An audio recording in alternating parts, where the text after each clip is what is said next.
आऊज़ु बिल्लाहि मिनश शैतानिर रजीम बिस्मिल्लाहिर रहमानिर रहीम। इशफाक अहमद साहब फरमाते हैं, इतनी सारी बेटियों की मौजूदगी में आदमी का दिल बहुत खुश होता है और उसको हमेशा बड़ी तक़वियत मिलती है।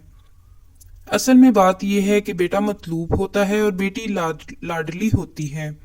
उसकी जगह वो नहीं ले सकती और उसकी जगह वो नहीं ले सकता। लेकिन अगर हिसाब लगाकर देखो आदादो शुमार के मुताबिक तो बेटी का नंबर हमेशा ऊपर ही रहता है। हमारे माशरे में ये तयशुदा बात है कि औरत का एहतराम बहुत है। जब आप बाहर निकल कर देखें तो हर एक शय के ऊपर आपको माँ की दुआ लिखा हुआ मिलेगा। पियो की दुआ कहीं भी नहीं, एक भी रिक्शा पर नहीं लिखा होता। औरत माँ के रूप में हो, बेटी के रूप में हो, बहन के रूप में हो, औरत की बड़ी इज्जत दिलों में होती है। झगड़े वगड़े हो जाते हैं लेकिन बाबा को अपनी बेटी और बेटियां हमेशा बहुत प्यारी और बहुत लाडली होती हैं। ये बात अलग अलग है कि यूरोप के कुछ मुल्क ये समझते हैं कि हमारे यहाँ पर औरत की इज्जत नहीं है और उसके साथ बुरा बर्ताव किया जाता है, और कुछ इदारे उन्होंने इस तरह के बना दिए हैं कि चेक करने के लिए कि क्या वाकई बुरा बर्ताव होता है। काफी देर की बात है, मेरे दफ्तर में आया ऐसे ही एक इदारे का एक आदमी। वो भला सा नेक सा नौजवान था, जर्मनी का। और जर्मनी के लोग तहकीक के मामले में इतने जिद्दी, इतने कड़वे और इतने कसीले नहीं होते। वो बात की तह तक पहुंचकर इसको तस्लीम कर लेते हैं। लेकिन वो बेचारा आया था बहुत सारे तसव्वुरात लेकर अपने जहन में। मैं पाकिस्तान जा रहा हूँ और उसके बारे में ये कहानियां मौजूद हैं। तो उसने मेरे दफ्तर में मुझसे डरते डरते पूछा कि sir, you don't mind if I ask you direct question, कि आप अपनी बीवी को सुबह के वक्त मारते हैं या शाम को मारते हैं? तो मैंने कहा, शाम के वक्त। मैं दफ्तर से थका हारा जाता हूं तो ठीक तरह से मार नहीं सकता, इसलिए मैं सुबह जब मैं फ्रेश होता हूं तो बानो कुदसिया को खड़का जाता हूं। बेचारे को बड़ी कोफ्त हुई, कहने लगा, आप तो बड़े अच्छे आदमी लगते हैं। मैंने कहा, ये तो कोई बात नहीं। वैसे हमारी जो मोहब्बत आपस की है वो चली आ रही है, चाहे आप कितना भी हमारे खिलाफ प्रोपेगेंडा कर लें। इसका असर मुझ पर या मेरी बच्चियों या मेरे बच्चों पर नहीं होगा। ऐसे ही 12-15 बरस पहले की बात है। ये बच्चे बड़े प्यारे लोग होते हैं और बड़े अड़ियल होते हैं, बड़े जिद्दी होते हैं और बहुत जमीन पर पांव मारकर अपनी बात मनवाने की कोशिश करते हैं। मैं चूंकि इस उम्र में हूं और मैंने बहुत से जमीन पर पांव बजते हुए सुने हैं और मैंने इसके आगे सर झुकाया है। तो मेरे दफ्तर में 5-4 नौजवान तालिब इल्म आ गए। इनमें 3 लड़कियां थी, 2 लड़के थे। वो पॉलिटिकल साइंस के 6th ईयर में थे।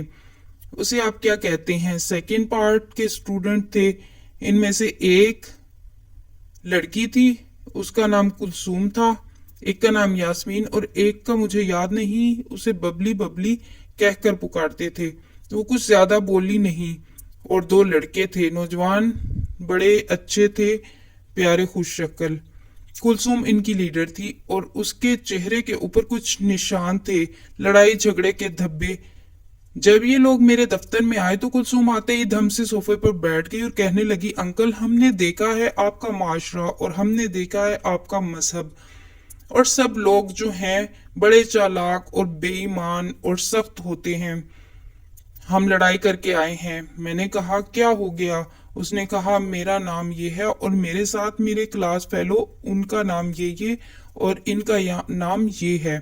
तो तारफ कराने के बाद उसने कहा, आप बड़े मामे बनते हैं इखलाकियात के और दीन के। मैंने कहा, हो क्या गया?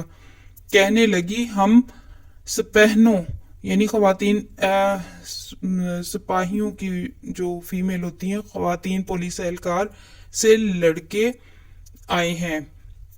उन्होंने जुलूस वगैरह निकाला होगा।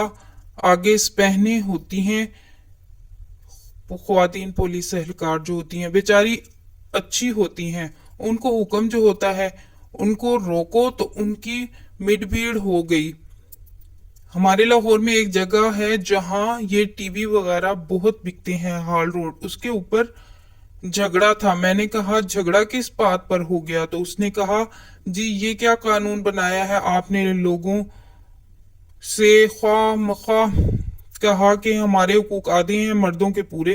कहने लगी ये क्या बात हुई कि औरत कत्ल हो जाए तो आधी दियत और मर्द कत्ल हो जाए तो वो ज्यादा। मैंने कहा तुमने इस पर जुलूस क्यों निकाला? ये तो मुझे जुलूस निकालना चाहिए था, मैं निकालूंगा कल से जुलूस, ये तो कमाल की बात है। वो गुस्से में थी, कहने लगी आप क्यों जुलूस निकालेंगे? मैंने कहा मैं इसलिए जुलूस निकालूंगा कि ये बड़ी ज्यादती की बात है कि मैं मर जाऊं तो बानो कुर्सिया को 1 लाख रुपया मिल जाए और वो मरे तो मुझे 50,000 मिलेंगे। ये तो उल्टा हो गया काम।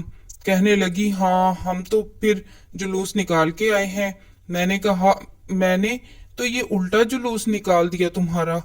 मैं तो ये चाहूंगा कि अगर मेरी बीवी खुदा न खास्ता कत्ल हो जाए तो मुझे 4-5 लाख मिले, मैं मारा जाऊं तो मेरी बीवी को 25-26 रुपए मिल जाएं ताकि उसको कोई सजा मिले। उसकी साथी कहने लगी देखो यास्मीन, मैंने तुमसे कहा था ना कि अंकल के पास नहीं जाना, ये हमेशा ऐसी उल्टी बात करती हैं। मैं तो उसका गुस्सा ठंडा करने की कोशिशें कर रहा था। तो कहने लगी ये हमने देखा हुआ है आपका ये फलसफा, मैं आपकी परवाह नहीं करती, मैं अपनी जिंदगी बसर करना चाहती हूँ। हम सारे अपनी जिंदगी बसर करना चाहते हैं। ये पुराने दकियानूसी धात पत्थर की जमाने की चीजें इस जमाने की आपने अखलाकियात में रखी हुई हैं, ये सब मैंने कंडेम कर दी हैं। मैंने कहा कोई बात नहीं, कंडेम करती हैं तो करें, तुम्हें पूरा हक पहुंचता है। वो कहने लगी मैं आपको बता दूं एक बात और आप कान खोल कर सुन ले कि मैंने दोजख में जाना है, मैंने बिल्कुल नहीं जाना बहश्त में, मुझे कोई जरूरत नहीं। गुस्से में थी बेचारी, बड़ी प्यारी सी थी और अच्छी ताकत थी इसमें, बहुत खूबसूरत बाजू चढ़ाए हुए थे, उसके इरादे मजबूत थे, हंसने वाली लड़की थी। मैंने दोजख में जाना है, मुझे कोई परवाह नहीं है आपकी। मैंने कहा नहीं नहीं, तुमने दोजख में जाकर क्या करना है, दफा करो। कहने लगी नहीं मैंने तहैया कर लिया है, मैंने दोजख में जाना है, मैंने कोई कानून नहीं माने, मैंने ना दीन के ना इस्लाम के, मैंने अपनी मर्जी से रहना है। मैंने कहा बेटी दोजख में जाना बड़ा मुश्किल काम है, तो कैसे जाएगी? दोजख में जाने के लिए बड़ी मेहनत करनी पड़ती है। मैंने कहा जी कैसी मेहनत कर किया? वो जी मेरा और उसका झगड़ा हो गया बड़ा जबरदस्त। मैंने कहा तो नहीं जा सकती। कहने लगी मैं जाके दिखाऊंगी। इतना झगड़ा हो गया कि मैंने कहा कि तू दोजख में तो कह तेरा प्यो नहीं जा सकता। मैंने कहा बड़ा लंबा काम होता है, इसमें कई मुसीबतें उठाना पड़ती हैं। फिर जाकर कहीं बंदा होता है दोस्त की, पहले जाके तो शिरक कर, फिर अल्लाह की जमीन पर फसाद फैला, फिर जाएगी किसी की चीज चुरा लेगी, पेंसिल कॉलेज से ले आएगी या किसी का दुपट्टा खिसका लेगी, तो उससे तो नहीं जाएगी दोजख में। कहने लगी नहीं बस मैंने तैयार कर लिया हुआ है। मैंने कहा ना ना बच्चे, गुस्सा थूक दे, कोई बात नहीं, हम ऐसे करेंगे तुझ पर बोझ नहीं पड़ने देंगे, तो तुम को आसानी आसानी से चलने देंगे। मुझे ये बताओ जिस जमाने में हम एमए में पढ़ते थे उस वक्त पर्चे में 5 सवाल होते थे 20-20 नंबर के और 5 करने होते थे। कहा जाता था कि आउट ऑफ 8 कोई 5 सवाल करें। अब सेमेस्टर सिस्टम चल रहा है, उसकी मुझे कुछ समझ नहीं है। कहने लगी सुने, सेमेस्टर सिस्टम चला था वो फिर कैंसिल हो गया, अब फिर पेपर ही होता है और 5 सवाल ही करने होते हैं। 5 सवाल 20-20 नंबर के होते हैं। मैंने कहा ओ तेरा भला हो जाए, इस्लाम में भी 5 ही सवाल होते हैं, वो भी 20-20 नंबर के होते हैं। कहने लगी ये क्या? मैंने कहा देख अब तू ऐसे करेंगे, अब तो ऐसे करेंगे, तू है गुस्से वाली बेटी, तो तेरा इंतजाम एक और तरह से करना चाहिए। हम ऐसे करेंगे कि तुमको लड़कियों को बहुत शौक होता है डाइटिंग करने का, अपने फिगर ठीक रखने का, ठीक है ना? हम ऐसे करेंगे तुझे साल में 1 महीना डाइटिंग कराएंगे, ठीक है ना? सुबह खिला दी रोटी, सारा दिन पानी भी मैंने पीने नहीं देना और खाना भी नहीं खाने देना। कहने लगी oh you are talking of Ramzan. मैंने कहा अब तुम जो मर्जी नाम दे लो उसका। कहने लगी अंकल वो जो रमजान है ना, वो तो रोजे मैं रखती हूँ सारे। कहने लगी हमारे घर में तो कोई भी नहीं रखता, लेकिन मैं रखती हूँ। सहरी खा के माली बाबा और उसकी फैमिली जागी हुई होती है। मैं उनके क्वार्टर में चली जाती हूँ, बड़े मजे की रोटियां पकाई होती हैं मासी ने, तो मैं सहरी खा के आ जाती हूँ, तो मेरा रोजा हो जाता है। मैंने कहा तेरे 20 में से 20 नंबर आ गए, ठीक है ना।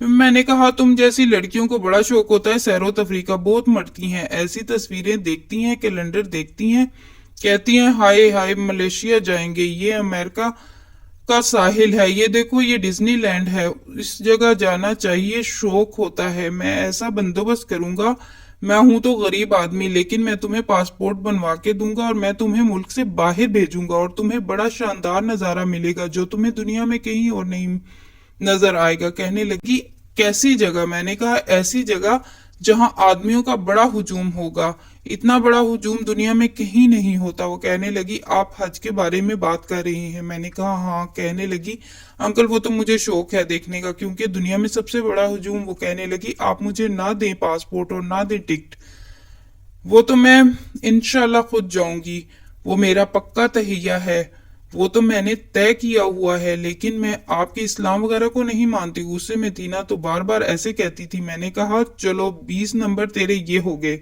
40 हो गए। मैंने कहा कि तुम न्यू कैंपस में कैसे आती हो। कहने लगी न्यू कैंपस में अब्बू कार में छोड़ जाते हैं, कई दफा नहीं आते, मैं खुद कार लेकर आ जाती हूँ।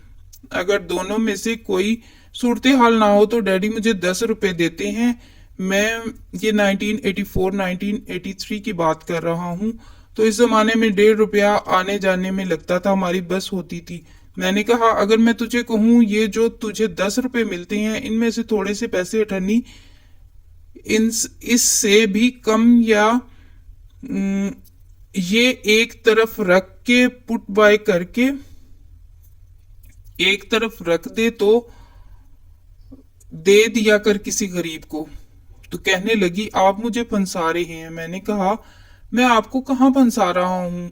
तो मैं मेरे पास आई, तू मेरे पास आई है इतनी मोहब्बत के साथ, तेरा बाबा इतनी मोहब्बत से तुमसे बात करता है, तू फंसाने की बात करती है।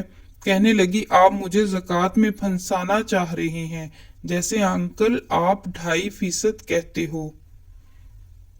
कल इंशाल्लाह इससे अगला वाला हिस्सा आप सुनेंगे। अस्सलामु अलैकुम। वीडियो पसंद आए वीडियो को लाइक कर दीजिए और चैनल को सब्सक्राइब कर दीजिएगा।